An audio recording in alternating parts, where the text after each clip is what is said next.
I thought we were going to die, you know, I mean, actually did.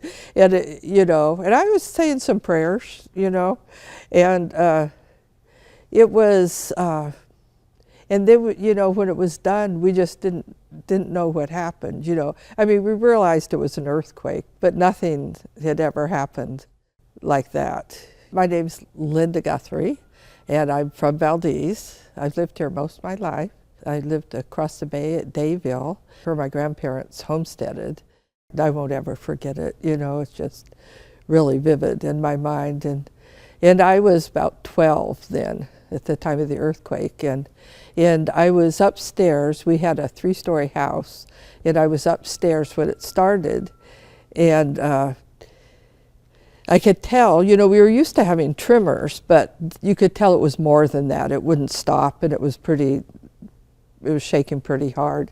So I started to go down the stairs, and we had kind of a winding staircase, and it would throw me off against the walls as I was going down stairs. And I got to our living room, and we had a piano that was on wheels. It was rolling back and forth, and my parents yelled to get out on the front porch.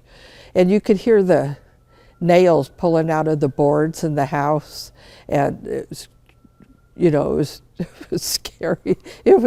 And so we ran out on the front porch, and we stood there, and you could see the trees swaying back and forth, and the street started to crack, and water sprayed up into the air. And I remember at the time thinking that that was it, you know, and that we were sinking, or it was the end of the world, or something. It just kept on going. And there was a freighter at the dock, and usually we could just see the tip of the mast of that freighter from our house, but we could see the whole ship at one time. And it just went on, and the streets were kind of rolling like an ocean. It was the scariest thing that I've ever experienced. My brother was down pumping out our fishing boat, or he was supposed to be anyway, so we were worried about him, and my sister had just come back up from the dock. When the freighters would come in, they would give candy and fruit to kids, and so a lot of kids would go down to the dock to see the freighter come in and get this candy and fruit that the crew would throw to them from the ship. But anyway, we were worried about my brother, so when we got in our car, and they told us that they were evacuating the town, and so we started to drive down to the waterfront, but they turned us around and said we couldn't go down there. My aunt lived right by the post office, where the foundation of the post office sits over there on a street nearby, and they just said that, you know, that water was coming in, and you couldn't go.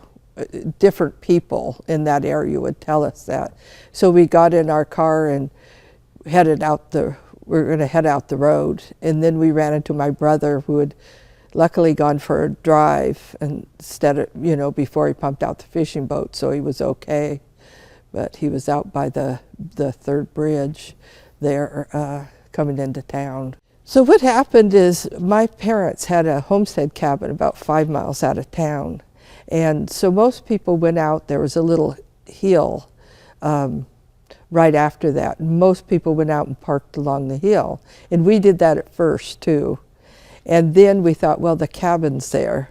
So my family and my cousins and aunts and uncles, which there were quite a few of in town, went to the cabin and stayed there. And my dad went back into town to try to figure out what was happening, and came back with information, you know. And they weren't certain, but they were pretty sure that people had passed. And my 2 uncles had been on the dock longshoring, and their kids my cousins were with us. So it was, you know, a horrible time.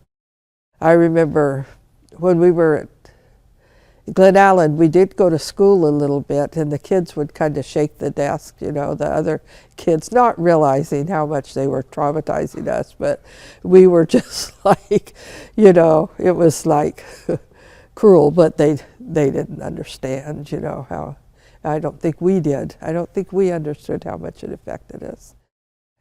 I used to do tours of the Old Town and the Alyeska Marine Terminal.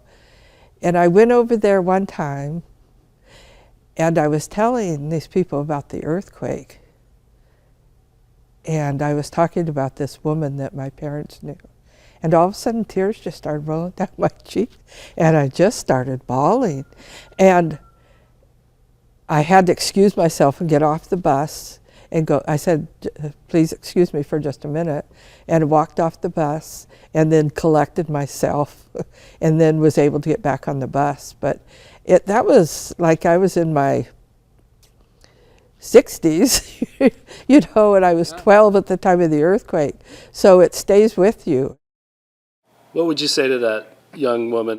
Just enjoy life. It goes by pretty quick.